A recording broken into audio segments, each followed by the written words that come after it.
Honestly, Red Riding Hood was rotten. The story of Little Red Riding Hood, as told by the Wolf, by Tricia Speed Shashkan, illustrated by Gerald Gurley. Chomp, chomp. Oh, I'm sorry. I was just finishing my lunch. My name's Wolf. Big Bad Wolf.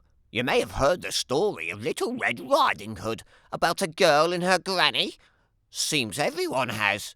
My tale is different. Did I say tail? I meant tail. Once upon a time, I ran out of food, completely. The cupboards were bare, the freezer too, and I'd eaten every last vegetable and fruit in the garden. Every one.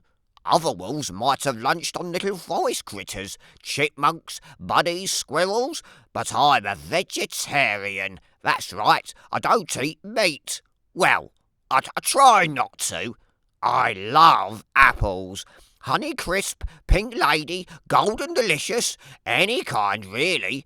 But sadly, it was a long time until apple harvest. I hadn't eaten in weeks. My stomach growled and howled. It moaned and groaned. It even roared.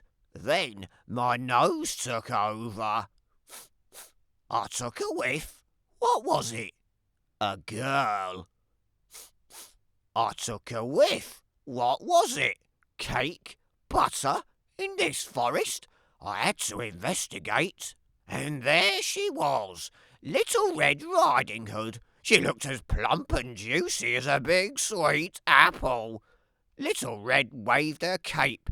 Isn't this pretty? She said. Yeah, I said. Aren't I pretty? She said. Was she admiring herself in that puddle? With this cape, she said, I'm even prettier than usual. Boy, someone sure was full of herself. My stomach growled. Little Red twirled a strand of hair. Mother says the cape looks grand with my skin. My skin shines like pearls. Or the meat of a ripe apple, I thought, licking my chops. Remember, I hadn't eaten in weeks. Time to chomp. But then Little Red says, I can't wait until Granny sees how pretty I am. I'm bringing her cake and butter for my mother. My stomach howled. 2 meals, I thought. Granny for breakfast, Little Red for lunch, and cake and butter for dessert. Where does Granny live? I asked. Little Red pointed. Down there, in the clearing, the brown house. I knew that house. And I had a plan. Let's play a game, I said.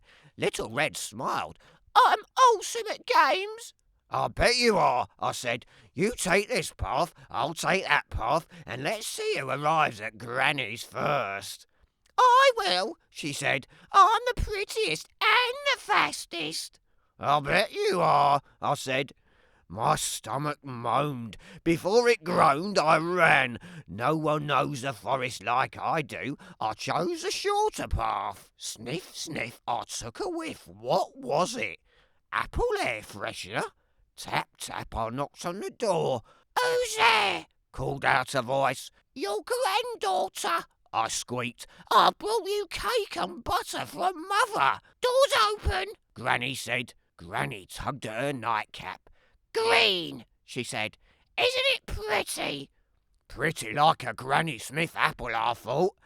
Aren't I pretty? Granny said. You must have heard the saying, the apple doesn't fall far from the tree. Well, it's true. My stomach roared. What's that noise? Granny asked. Chomp, chomp. I had to eat her. She was no Macintosh apple, but not too bad. I still felt hungry. Tap, tap, Little Red knocks on the door. Who's there? I called out, crawling into Granny's bed. Your granddaughter, Little Red said. I brought you cake and butter from Mother. Door's open, I said. Little Red walked in and caught a glimpse of herself in the mirror. Isn't my cape pretty, Granny? She said. Aren't I pretty? I clenched my teeth. Granny, Little Red said, what deep dark eyes I have. I said, the colour of apple seeds. Granny, she said, What perfect ears I have! I said, shaped like the sharply cut apple slices. Granny, she said, what pretty lips I have. I said, red delicious. Granny, she said, what lovely skin I have. Jump, jump, I ate her up. What can I say? Things look different when you're hungry. She was no Fuji or crisping apple. In fact, to be honest, she was a bit rotten. But she was better than nothing. Plus, I got dessert.